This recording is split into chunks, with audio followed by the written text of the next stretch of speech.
Nostalgia is a powerful thing in the video game market. As someone who grew up in the 90s and early 2000s, being able to play old games and relive them is an amazing experience. Obviously, MMORPG developers understood this as well when the classic server rave began. Big games in the market started tapping into nostalgia with games like old school RuneScape, World of Warcraft Classic, EverQuest Progressive servers, Lineage Classic, and so on. Dofus has also been around long enough to have a classic server called Dofus Retro.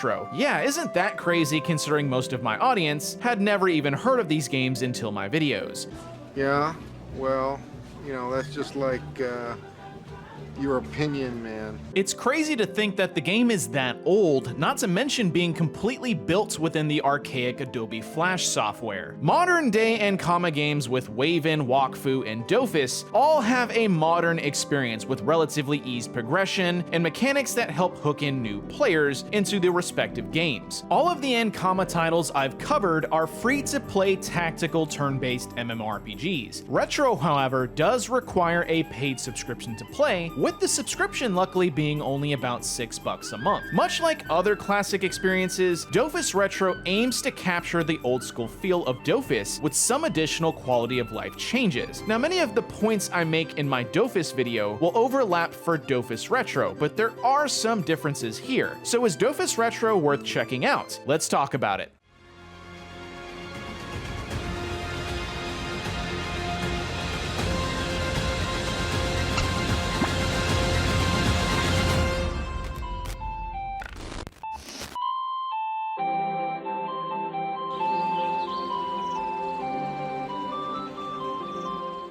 Dofus Retro's story is essentially the same as modern Dofus, so I won't really bother going into detail, but in summary, you are looking for the Dragon Ball equivalent MacGuffins called Dofus Eggs that will grant immense power to the one who can find them all. The game gives a general story cutscene in the beginning, but for some reason, even as an English player, this cutscene plays out in French, or at least some of it does, and then some of it's in some weird dialect. Honestly, I don't even know. Is this just a f***ing typo? The cutscene plays after creating your character, and speaking of character creation, Dofus Retro has many of the classes from the other Ankama titles, but not quite all of them. After all, Dofus Retro is based on an older version of the game before they started to introduce many of the newer classes. The 12 classes that are playable in Retro would include Unitrof, Ekaflip, Ozamoda, Sram, Sedita, Iop, Sacrier, Craw, Feka, Pandawa, Zeller, and Enripsa. I got beans, greens, potatoes, tomatoes. Once you choose your class, you get to choose your 3 color palettes for your character, and that's basically all you get for customization, besides the cool looking outfits that you can purchase with real money from the cash shop. I need money. Once you create your character, you are plopped into the world of Incarnum, which is essentially the tutorial island of Dofus. Here you can either skip or play a tutorial that will teach you the basics of the game. Skip.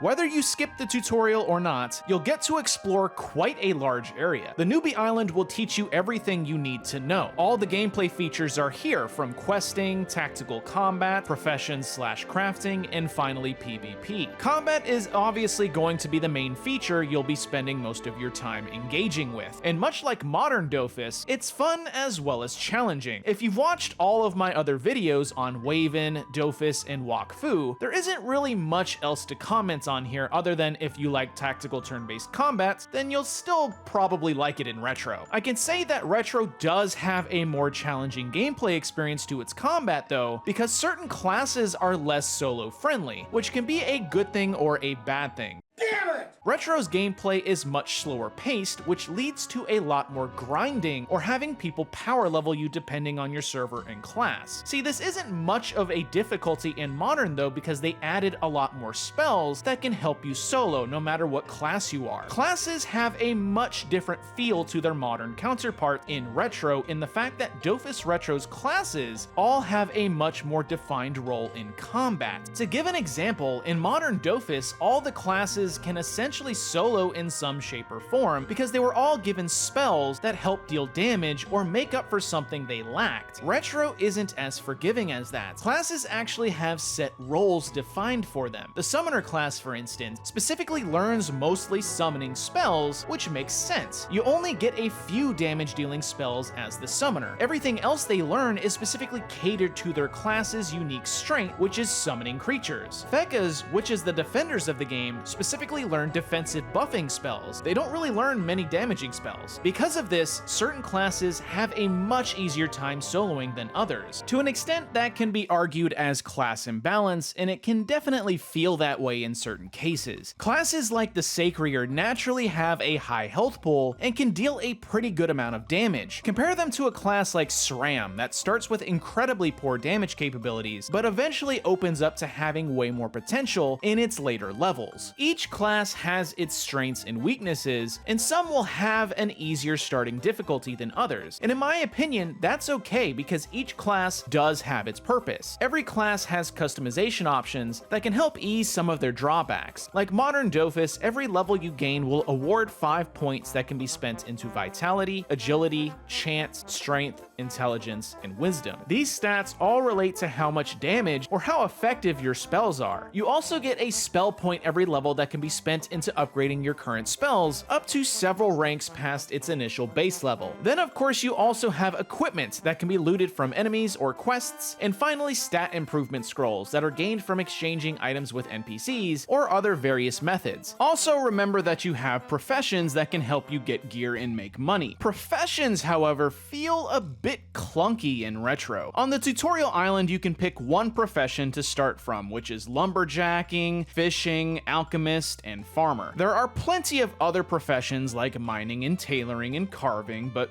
we'll get to that in a sec. Once you've chosen your starting profession, you can start leveling up, but you'll quickly realize that for you to get more professions up to a maximum of 3, not including specializations, you have to level up your first couple of professions to a relatively decent level. This can feel like a bit of a slog, considering that the starting professions are largely just gathering skills that help you get materials for crafting. Personally, it just feels a bit off to not be able to acquire a gathering profession, as well as at least one crafting profession, so that you can actually start making gear, because odds are, unless you spend a significant amount of time leveling up your professions incredibly early, by the time you can actually craft anything, none of it will actually be of any use to you. But I digress. Now keep in mind, while some of the character customization options can help some of the drawbacks of a class, it doesn't outright remove them. Retro is a lot more restrictive on what stats can realistically be improved upon depending on your class, to the extent that each class really only has 1 or 2 builds that can work. Compare that to Dofus 2.0, where each class typically has a build for each statistic because of the added spells. PvP in Retro is also relatively the same as it is in modern Dofus. There is Alliance PvP, Guild PvP, dueling, and various events that will have you engaging in PvP combat with other players. I can say that for the most part though, PvP is largely an endgame activity in Dofus and Dofus Retro. So if it's something you really want to get into, well then prepare to grind all the way up to the level cap of 200. And Dofus Retro is definitely a grind. Since everything has that classic progression, expect leveling to be slow, depending on your server. Much like the other Ankama games and hell, even other classic MMORPGs, it is possible to just dual box or have someone power level you. Shoot, dual boxing is even built into the natural Ankama launcher. Ideally, getting power leveled or joining dedicated XP groups is the best and fastest way to level up, which requires a bit of networking to do, which then leads to another common issue with the Ankama games. So I'll say it again.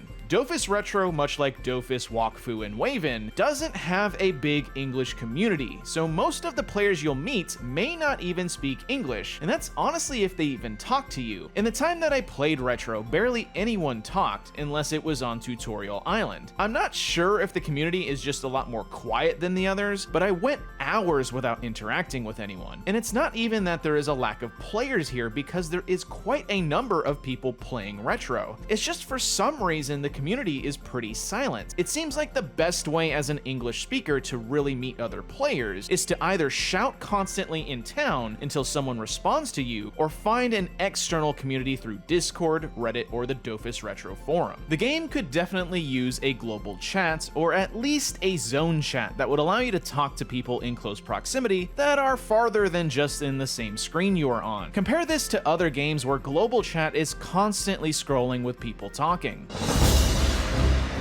So that's really about all there is to discuss. Dofus 2.0 relatively mirrors what Retro offers, with the obvious minor differences. Well, actually, Dofus Retro has one major difference compared to 2.0, and that's actual content updates. Retro receives relatively small content updates, typically in the form of just bug fixes or quality of life changes, rather than actual new content. The developers stated that Retro was never meant to introduce brand new content, but rather provide an old version of the game that people know and love. So in general, Retro is a solved game to an extent, especially for endgame players. Endgame basically boils down to grinding the highest level dungeons for gear, drops, or money, same as 2.0. If you aren't doing that, then there is PvP, or leveling up your professions to their max level of 100, or you can get into the Drago turkey mount breeding system, which is like a game in its own right. Sort of reminds me of Choco breeding in Final Fantasy, but you can't unlock it until relatively a decent level, unfortunately. I suppose we could also talk about the cash shop for Retro. Much like the other Ankama games, Retro has a cash shop where you can purchase subscription, cosmetic outfits, pets, services like name changing, or the tradable currency called Ogrins. Ogrins, however, don't seem to be tradable within Retro, however. The cash shop in general is relatively harmless, with most items being incredibly cheap to purchase. Most items run as low as only a couple bucks, or is sold as a package that comes with membership. The only thing that can really be looked at as pay to win in a basic stretch is the pets. Pets are treated like an additional piece of equipment for your character and can be used to increase specific stats. Pets, however, are completely tradable, which means you could just purchase them from another player, and typically most pet packages come with a month or so of subscription anyways, so really the game throws pets in your direction pretty often. In summary, Retro is a decently fun time if you are prepared to spend a lot of time with it. It requires a bit more effort to get into the game compared to 2.0, Wakfu, and Waven, but there is definitely just as much content here. I mean, look at this map. Of course, one of the main gripes is going to be the language barrier between English players and French players you'll most likely have, but as I stated, if you can find a community through other means such as Reddit, Discord, or the Dofus forums, you'll be fine. Let's list the pros and cons. Dofus Retro brings back the classic hardcore nature of older MMORPGs. That means slower leveling, a tighter difficulty curve, and overall a more community-driven experience. At least that's what the game was intended to be. Obviously, that mileage may vary depending on your knowledge of the game, or if you get a lot of help from other players. Many of the points moving past this is going to mirror what I said for Dofus 2.0. If you like turn-based tactical combats, obviously you'll have fun with the combat in Dofus Retro. The cash shop and subscription service are incredibly affordable. Most items only cost a couple bucks, and the shop has virtually no pay to win. There is less class variety in Dofus Retro, but 12 distinct classes is still pretty good, especially with how you can customize them in certain ways. Lastly, if you are a fan of more group-oriented experiences like older MMORPGs had, Retro is geared to be more in that direction. As I have stated in every one of these Ankama game videos, if you don't like turn-based combat, then obviously these games won't be for you, Retro included. For those that like the features of more modern MMORPGs, a lot of the grind and features of Retro probably won't appeal to you. Things like how restrictive some of the class customization can be, or how unfriendly solo play can be for certain playstyles. Retro unfortunately doesn't take the path that old school RuneScape has taken, with the developers keeping the game in more of a maintenance mode with bug fixes rather than actual brand new content. This is probably a restriction of the game client being set in the old days of Flash, but it is sad to see that for the most part, large content updates won't come, or if they do,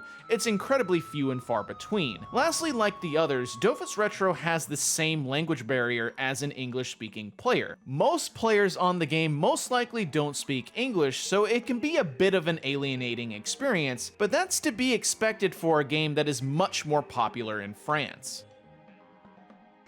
Ladies and gentlemen, we have finally covered all of the Ankama MMORPGs. Comment down below and let me know if you played Dofus, Dofus Retro, Waven, or Wakfu. Don't forget to like the video if you liked it, subscribe to help support my channel, follow all my social media links down below, and until next time, I'll see you in another video.